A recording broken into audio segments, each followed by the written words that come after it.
வணக்கம் சிதம்பரம் மக்களே. நடராஜர் கோவிலில் சிவகாமி அம்மன் சன்னதியில் ஐப்பசி பூர மகோற்சவம் வர்ற 4ஆம் தேதி அன்னைக்கு தொடங்க இருக்கு. அந்த விழா பற்றின என்னென்ன விழாக்கள், கொடியேற்றம் தொடங்கி ஒவ்வொரு நிகழ்வும் என்னென்ன அப்படிங்கிறத பற்றி இந்த வீடியோவில் விரிவாக கொடுத்துருக்கேன். பாருங்கள், பார்த்து விழாவில் கலந்துக்குங்க. 4ஆம் தேதி அன்னைக்கு விழா தொடங்குது. அன்னைக்கு சிறப்பு பூஜைகள் நடைபெறுது. 5ஆம் தேதி அன்னைக்கு கொடியேற்றம் வைபவம் நடைபெறுது. மாலை 6ஆம் தேதி அன்னைக்கு பூதகி வாகனத்தில் வீதி உலா காட்சி. 7ஆம் தேதி அன்னைக்கு வெள்ளி காம வாகனத்தில் வீதி உலா காட்சி. சிம்ம வாகனத்தில் 8ஆம் தேதி வீதி உலா காட்சி. 9ஆம் தேதி வெள்ளி ரிஷப வாகனத்தில் திரவிடச்சான் உற்சவம் நடைபெறும்.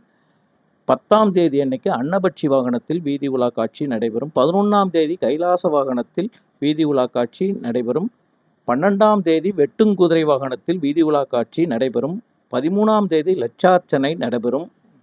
14ஆம் தேதி அன்னைக்கு நடராஜ சன்னதியில் அம்பாள் பட்டு வாங்கும் உற்சவம் நடைபெறும். 15ஆம் தேதி தபசு காட்சி கல்யாண உற்சவமும் நடைபெறும். அனைத்திலும் பங்கு பெற்று அம்பாளின் அருளை பெற்றிடுங்கள்.